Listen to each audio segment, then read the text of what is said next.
will tell us about Lie algebra structures in Yang-Mills and gravity amplitudes. Please. Thank you.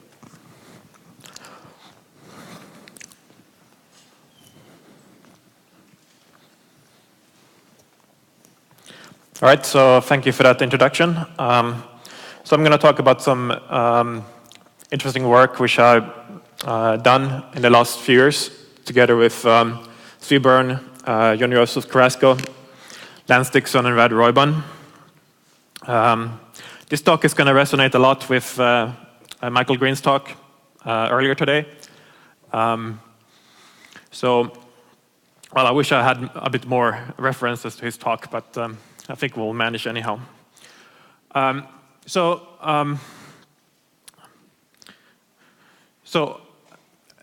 this work, we've shown that there's interesting structures in Yang-Mills and gravity amplitudes. First of all, there's a very simple double copy structure for gravity amplitudes, where gravity amplitudes are obtained as the double copy of Yang-Mills amplitudes. So that's something I'm going to discuss in the beginning of my talk.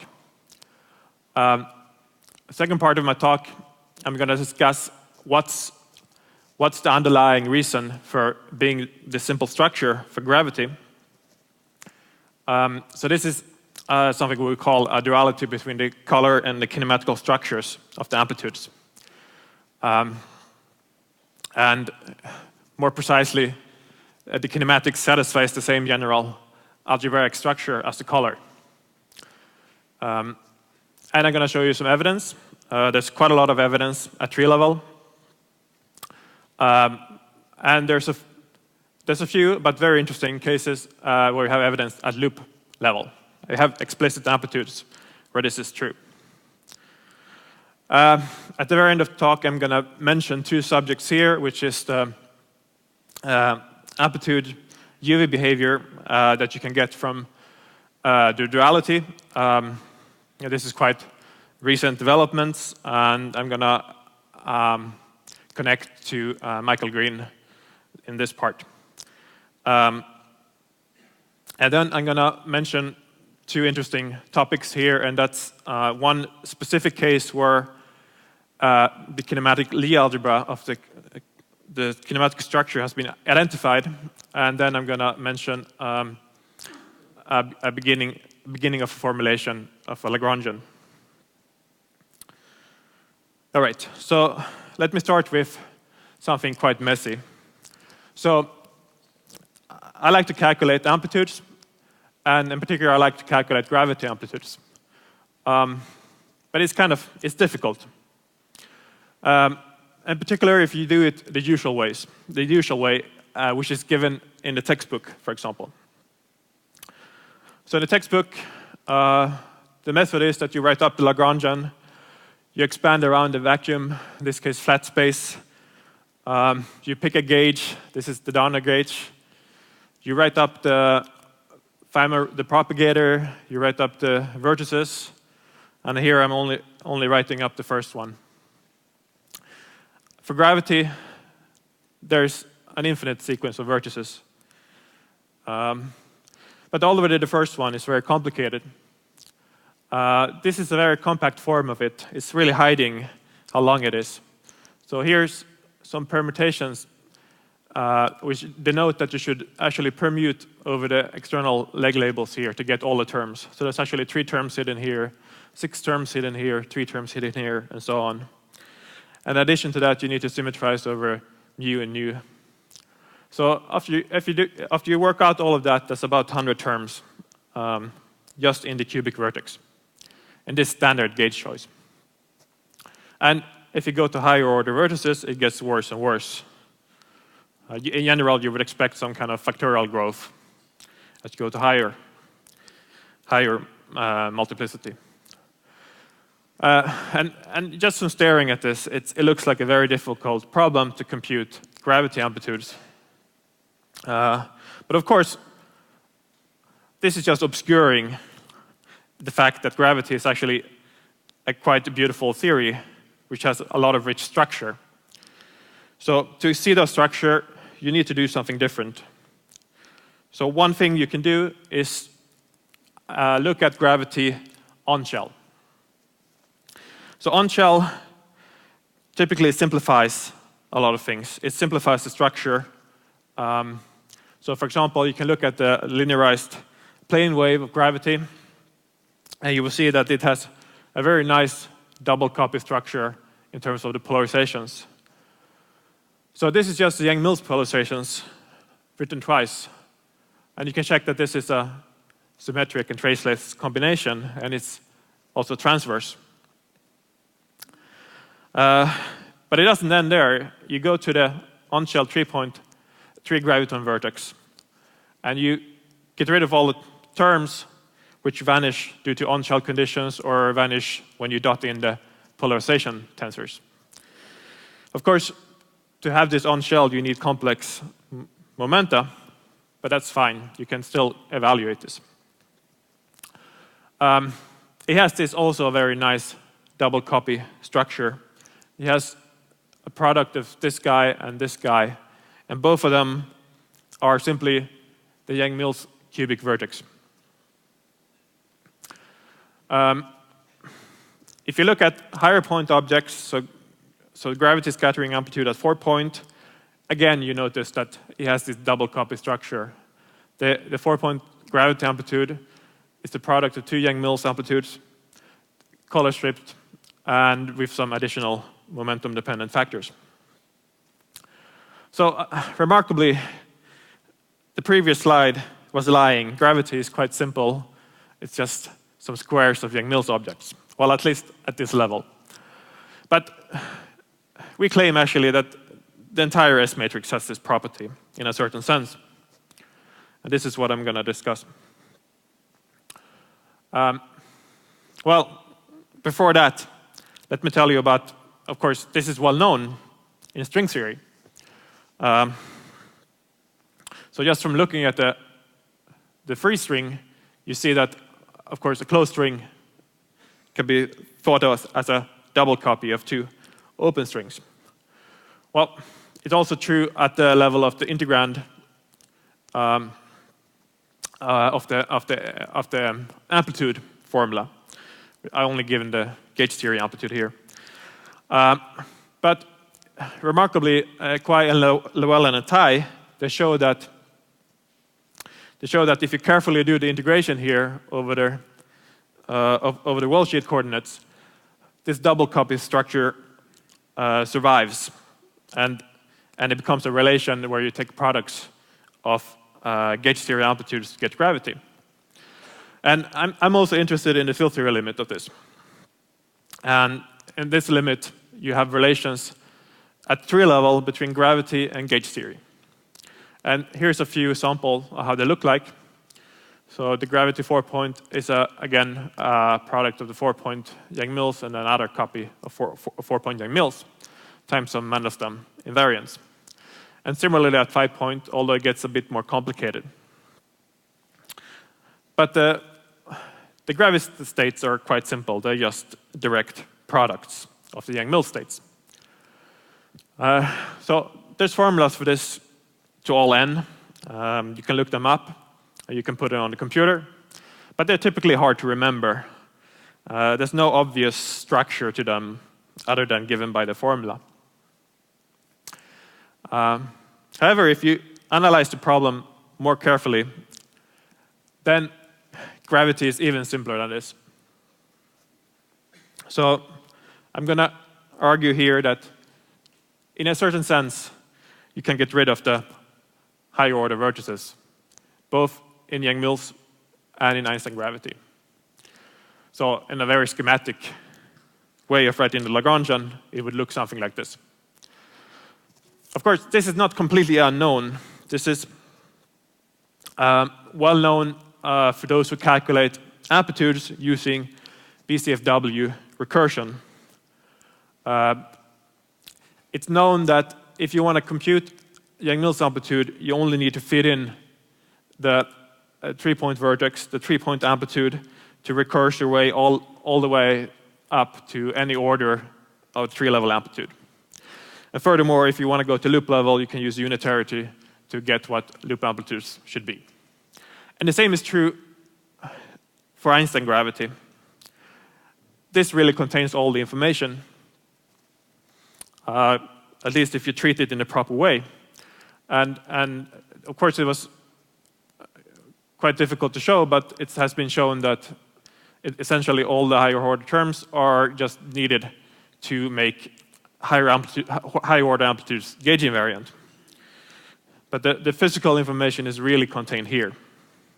After all, the coupling constant that enter these vertices are not independent of the coupling constant here. They're all related, of course. There's only one coupling. Okay, so moreover, as I'm going to argue here, that you should really get rid of these guys, you should also write gravity as a double copy of Yang-Mills for these vertices and for the states. And this is, we argued in this paper. Okay, so, but why can you do this? Well, it's really gauge theory. It's gauge theory which is key. All the simplicity of the gravity amplitudes, it stems from the structure, a novel structure of Yang-Mills. So to expose it, we're going to write the amplitude like this. So this is the L loop endpoint amplitude. It's going to be a sum over cubic diagrams, cubic graphs, and that's graphs which only has cubic vertices. These are the propagators of the graphs. These are the color factors, which are just obtained by contracting FABCs, the structure constants of the gauge group. The diagrams have some kinematic dependence in the numerator. It has that because it's a gauge theory. It has to have some derivatives in the numerator. And that we're just going to capture by this unknown numerator here.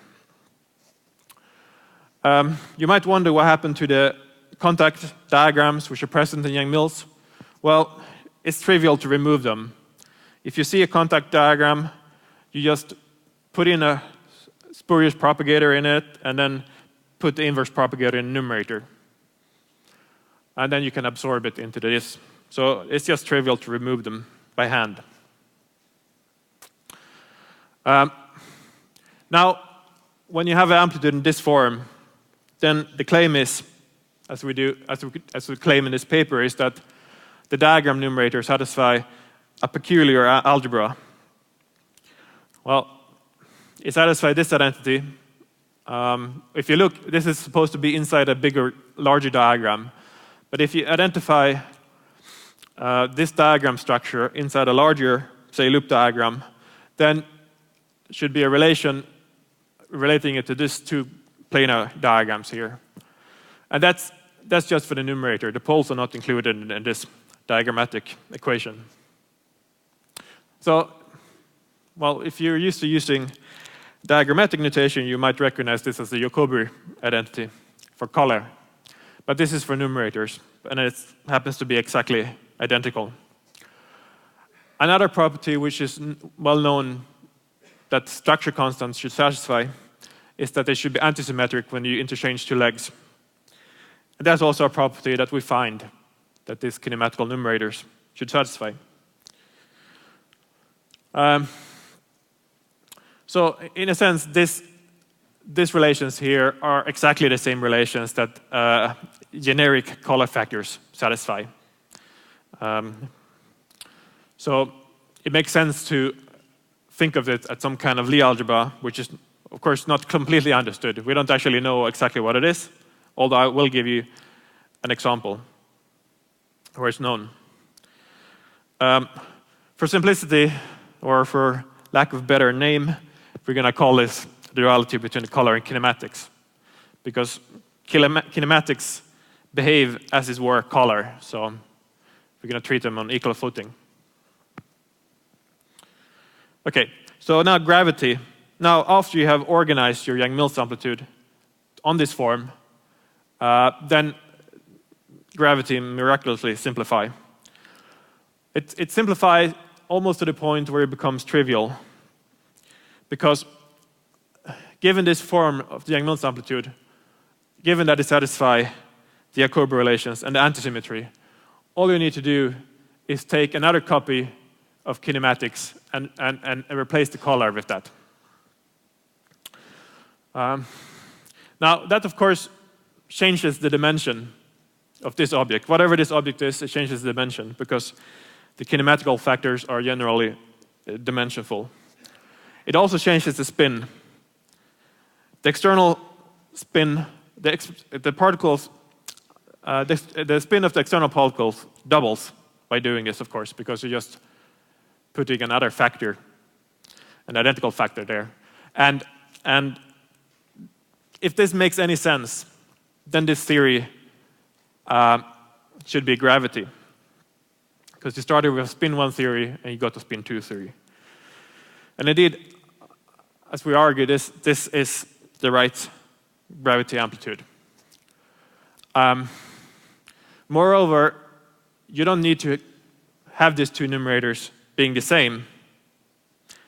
They could correspond to different states. They could correspond to different theories. So, for example, if you pick the first numerator to be one of these theories and the second numerator to be one of these theories, then you get supergravity amplitudes on this form.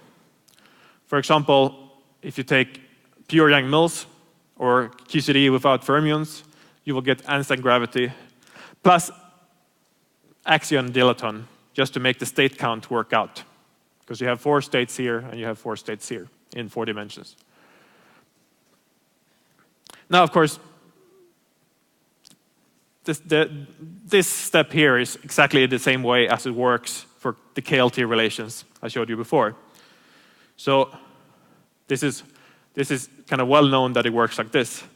But the difference here is that KLT does this at tree level, whereas we achieve the same at loop level.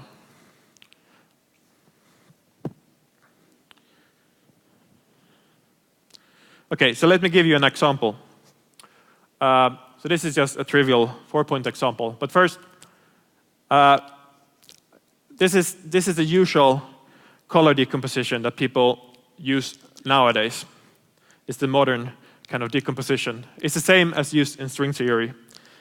It writes the amplitude as a sum over traces of gauge group generators.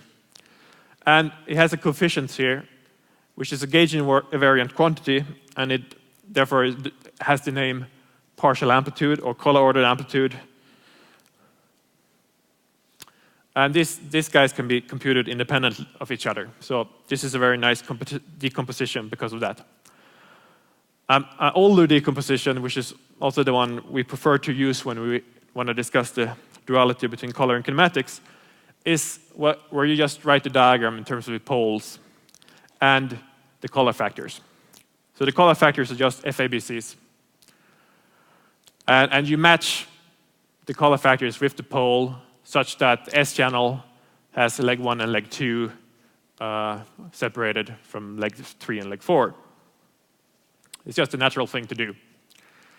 And of course, there are some numerator factors here, which in the 4-point case are dimension 2 because there's 2 vertices, so there must be 2 derivatives. Now, there's no contact diagrams, as I said, because we just absorb them into these guys. You can always put something which is proportional to t in here, and that would be a contact diagram.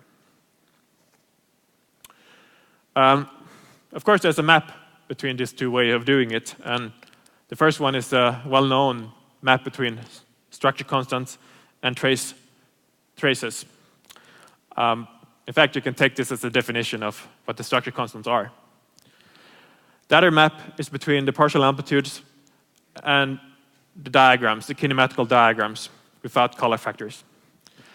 And as is well known, this partial amplitude here has only 2 poles, in the S and T channel, not in the U channel. And then, similar to this case here, you can take these equations to define what the n's are.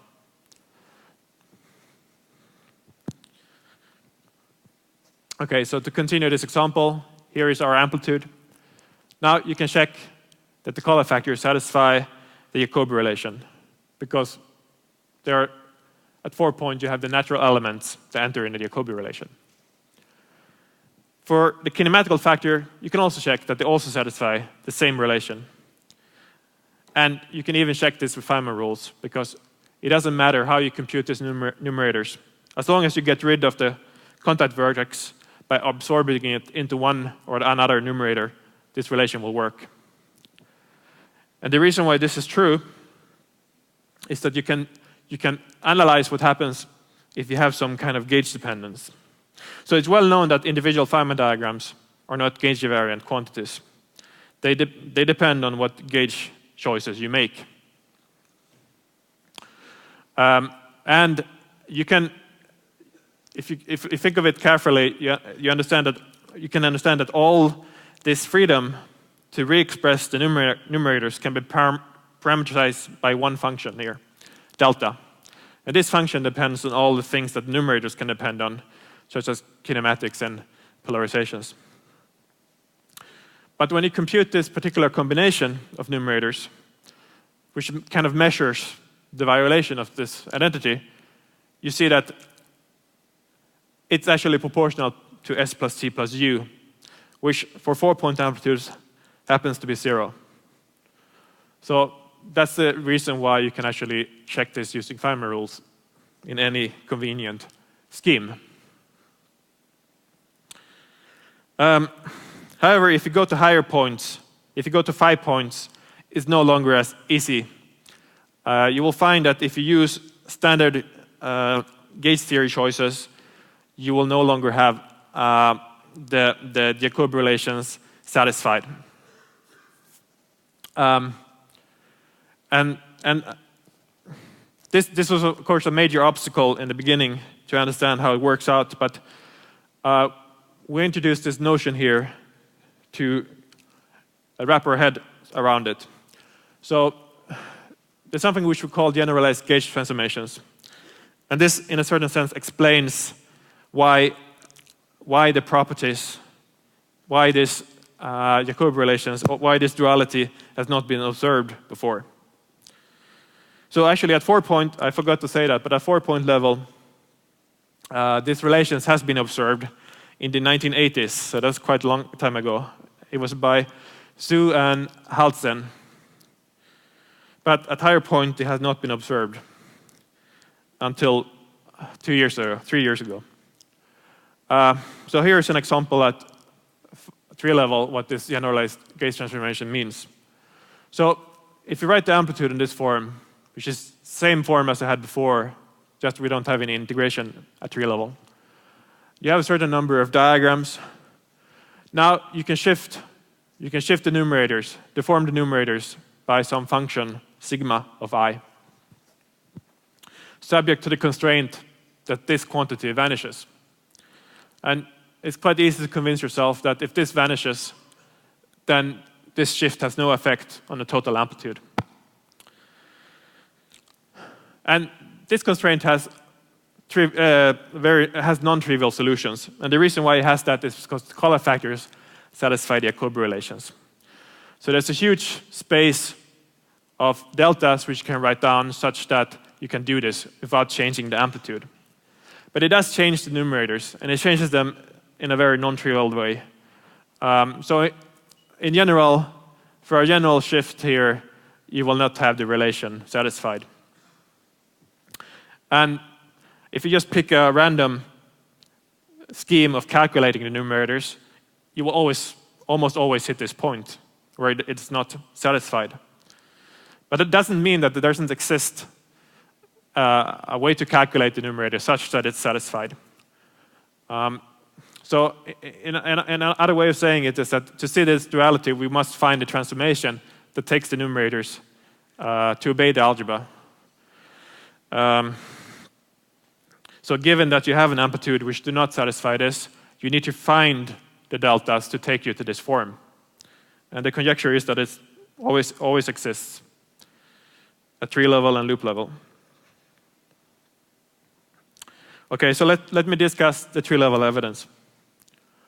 So first of all these relations, all these kinematic Jacobi relations, altogether, they form a constraint. They constrain the amplitude in a certain way. And you can work out how that constraint works on the level of gauge invariant quantities. So on the level of amplitudes. And you will find that it imposes relations between different color orders. And the relations is such that you can always fix 3 legs in the n-3, sorry, in amplitude which has n legs. So for example, I can always put the legs 1, 2, and 3 next to each other. So for example, amplitudes which do not have 1, 2, and 3 next to each other, there's a relation which relates it to such an amplitude. And similarly here, this amplitude does not have 1, 2, and 3 next to each other, but there's a relation which takes it to those guys. And well, the relations are kind of simple structure, but they're also complicated because they involve Mandelstam invariants.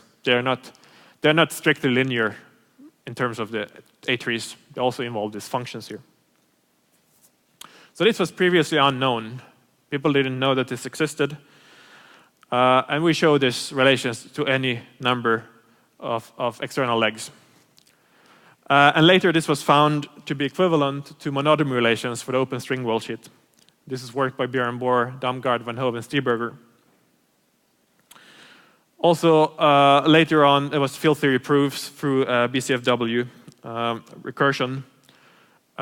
This is by Feng, Huang, Jia, and Shen, Dua, and Feng. And okay, what about the gravity? Well, so in our original paper, we checked this up to 8 points using KLT, using the KLT formulas. And in fact, last year there was a proof by Berndon and Huang and Kiermaier, which goes to all multiplicity, but he assumes that the gauge theory amplitude satisfy the duality between color and kinematics, which is a very non-trivial assumption, but you have to start somewhere. So they assume that, and then they can prove that gravity must have this form, a direct double copy. And they showed it for n equals 4 times n equals 4 goes to n equals 8 subgravity. And they showed it where pure Yang-Mills times pure Yang-Mills goes to pure Einstein gravity. I also want to comment on this work by Tai and Zhang, which connects to the heterotic string. It's quite nice. So they considered heterotic string in the alpha prime goes to 0 limit. And they map our expression to some expression where they consider one numerator to be modes in a regular Minkowski space-time, and the right sector they map to some modes in a space-time which is a product of Minkowski space-time and discretized NC torus. And that explains, well, this kind of unifies these two formulas into one package, because the Yang-Mills amplitude is simply where you have the modes here and modes here. However, it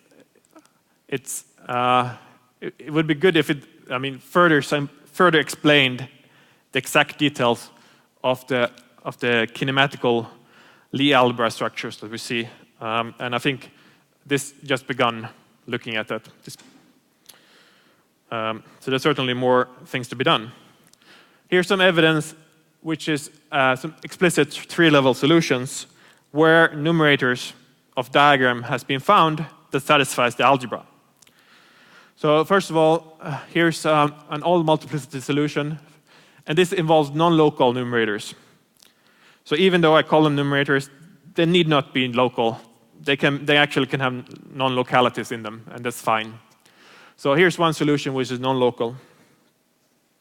And this was actually found by just observing how the KLT formulas look like, and then you could fish out some diagrams which looks like this multi-peripheral trees. And all other diagrams which don't have this structure are 0 in that representation.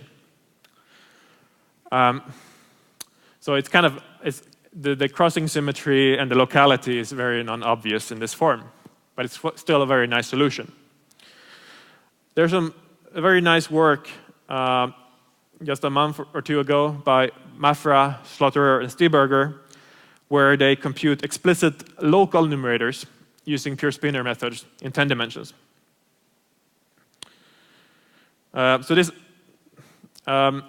The duality between color and kinematics is, of course, is not restricted to any particular dimension, so it works, it's supposed to work in any dimension. So this is a very nice example of that. And then I should say that there is, less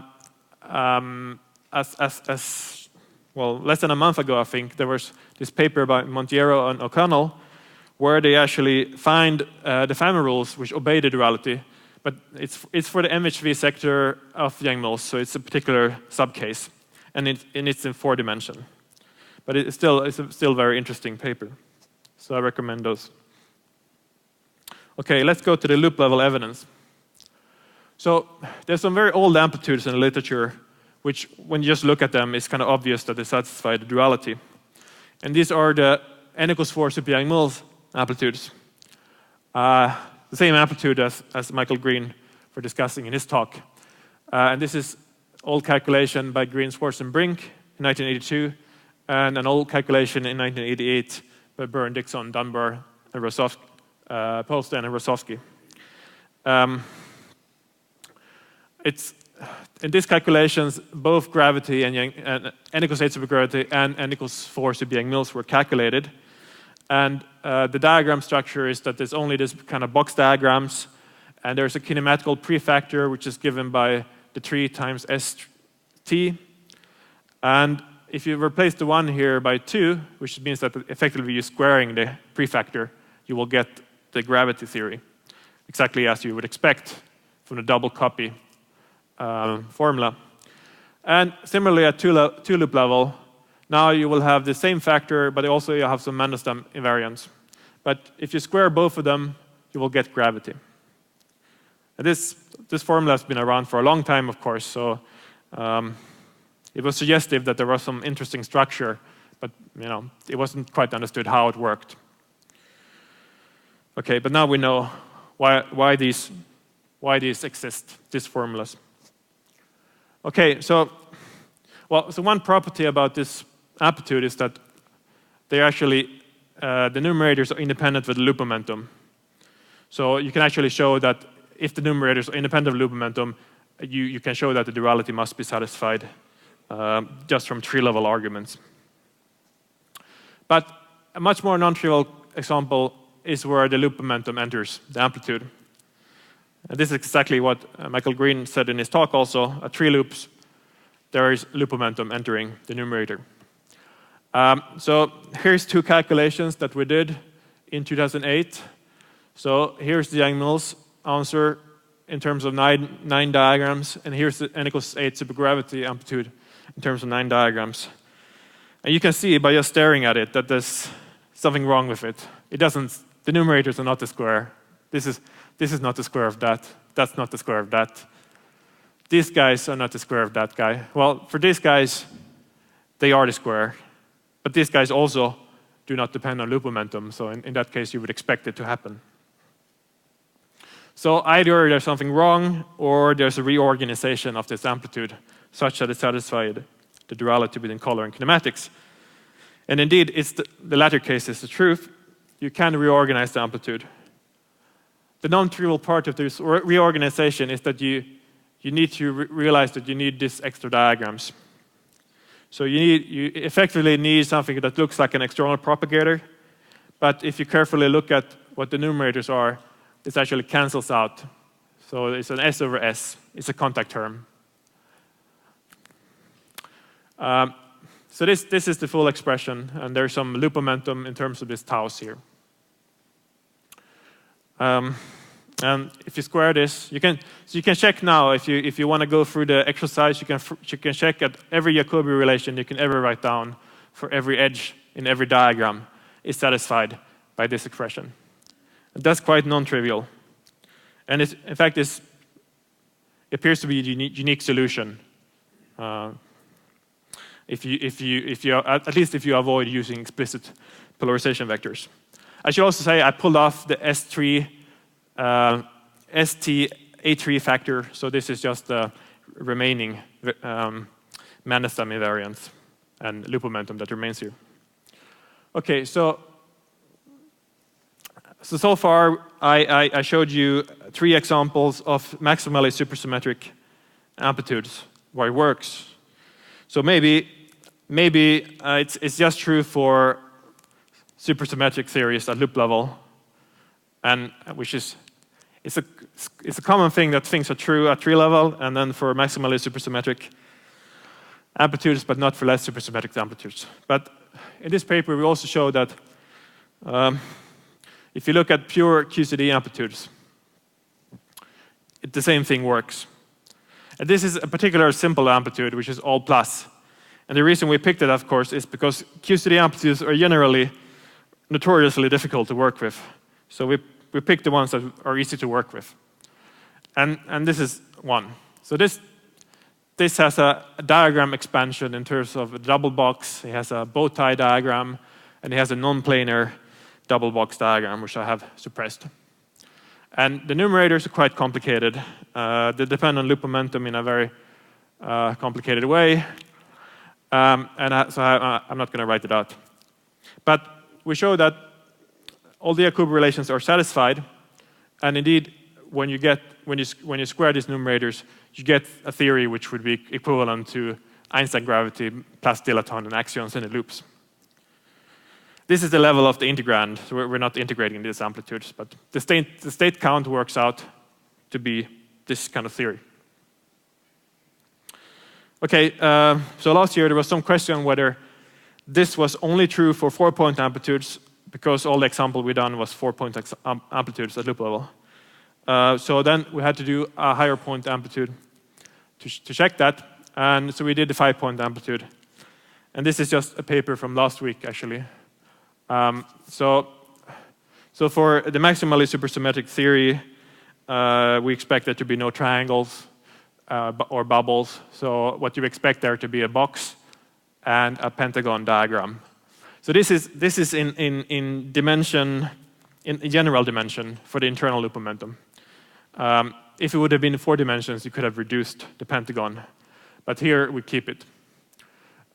So there's some 2 numerators here, which have this structure here. These are spinor products, spinor inner products of Weyl spinors, skew symmetric. This is the volume of the 4 momenta, or the Levi-Civita invariant constructed out of 4 momenta. This is the super momentum, because this is a super amplitude. I'm also going to use this notation here, beta and gamma, because I'm going to recycle it at the 2 loops. So this amplitude makes the duality manifest. You can check, for example, that this Jacobi relation is satisfied by these functions. And indeed, if you square this, you will get n equals 8 supergravity. And that we checked using unitarity cuts, which is a standard way of checking that amplitudes are correct at loop level. So after having computed the 1 loop amplitude at the level of the integrand, we also did the same for 2 loops. At 2 loops, there's 6 different diagrams, and it turns out that several of them have the same numerators, actually. So there's only 3 different distinct numerators. This representation, and now we have loop momentum again, which is the P, and then we have this gammas here, the gammas which were essentially these functions here where I dropped the 3 last arguments. So these are the gammas. So the gammas encode the state structure. They are non-local, and then the rest is local objects. So it has a very interesting structure, but still not too complicated. And if you square this, you will get n equals 8 supergravity, which we checked on unitarity cuts. And in fact, if you read the paper, you can also see where we compute actually the UV divergence, which arises from the diagrams, both in n equals 4 super-Yang-Mills and in n equals 8 super-Yang-Mills. And it's completely consistent with what Michael Green said in his talk. It's the same diagrams. Okay, so now I will go slightly into the UV behavior, but not at all in detail. So this is very quick. So I refer to the talk by Michael Green, and also the talk later today by Niklas Beisert. He will cover this in much more detail. So the very quick history of the divergence is that the conventional superspace power accounting forbids 1 and 2 loop divergences. And although the tree loop divergences are not forbidden by the conventional power accounting, but we showed in a calculation in 2008 that it's finite in 4 dimensions. And indeed, later arguments also show that this has to be the case. And in fact, much more advanced recent methods suggest that indeed there is no divergence before 7 loops.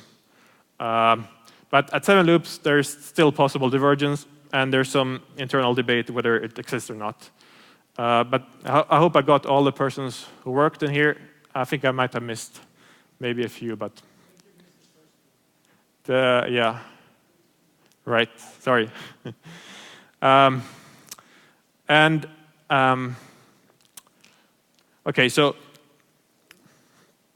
Okay, so another thing you can do, which is what Michael Green said in his talk, you can compare the UV behavior in higher dimensions.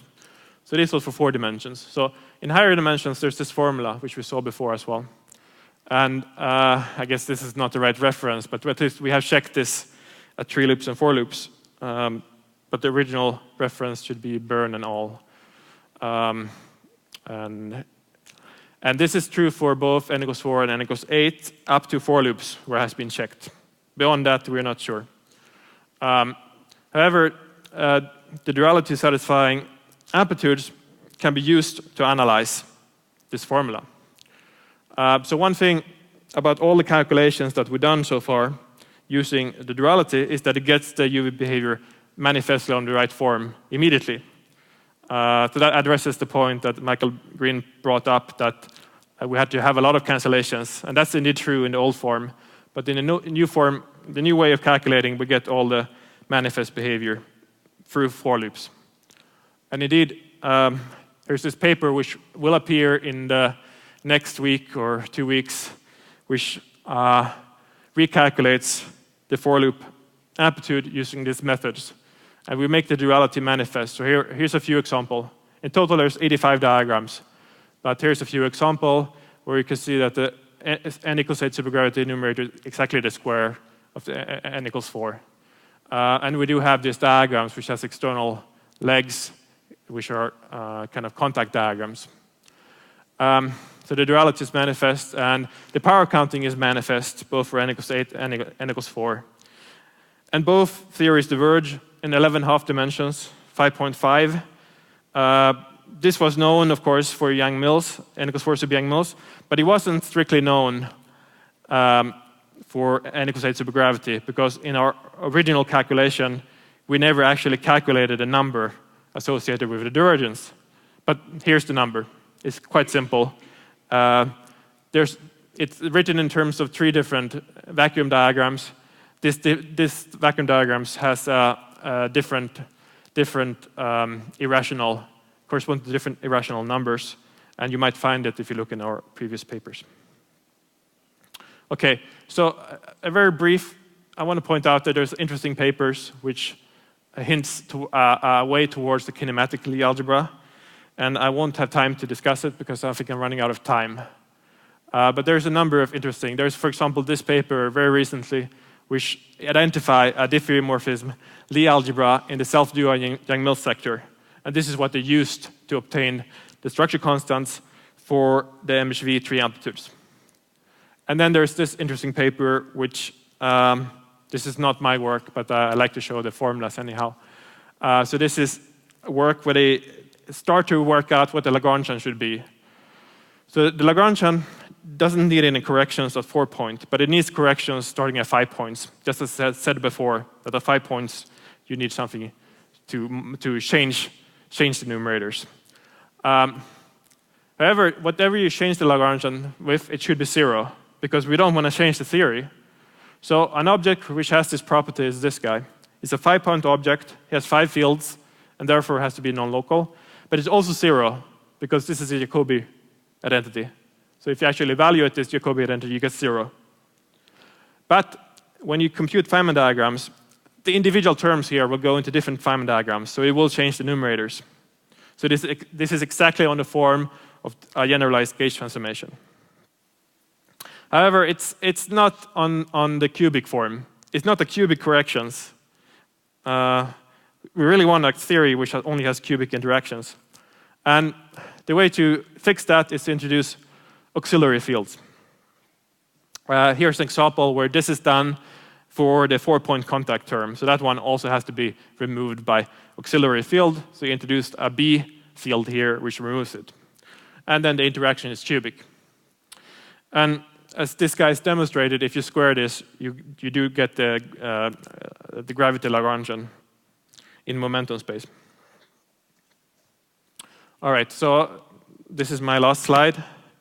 So the summary is that there appears to be this very nice double copy structure, of gravity theory. This should be gravity theory, order by order in the S matrix. Double copy of Yang-Mills to get gravity. And then the double copy structure in gravity, in field theory, it becomes clear if the numerators are treated on equal footing with the color factors to satisfy the same general algebraic properties as the color factors. Then you will clarify the gravity amplitudes. So this suggests, since the color factors live in a Lie algebra, this suggests that the kinematical factors should also live in a Lie algebra. And in fact, I give you an example by Montiero and O'Connell, where they identified the Lie algebra for the self-dual sector. So I showed you several non-trivial evidence at tree level and loop level, which supports the duality. I showed you this promising Lagrangian formulation, and I showed you some connection to string theory, to open string, to the heterotic strings. And all of it hints that there's future potential in this. Also, it should be that the duality should be a key to compute non-planar gauge theory amplitudes and gravity calculations. Indeed, I showed you that by the examples. So the amplitudes that we compute at 5-point 2-loop has not been computed before, so we couldn't have done it without this tool. And lastly, I want to ask you guys, what could be the physical interpretation of this duality? For example, what is the kinematic algebra? What does it mean? What does the double copy mean? And perhaps one should say that the further understanding of this could be by exploiting the connection to string theory. So this might help answering questions. Thank you.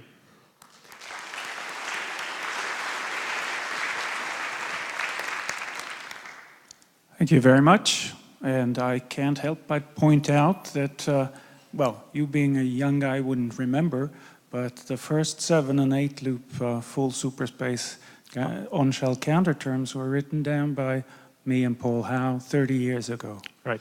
Okay, you Yeah, might sorry want for to look that up. Okay, questions, comments?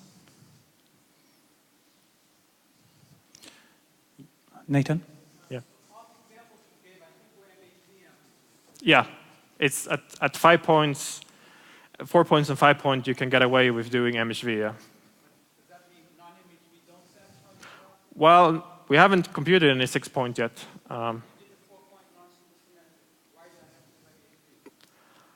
non-supersymmetric? Why do you have to do the MHV? Why do you have to do the MHV? Because so we did the all plus amplitude.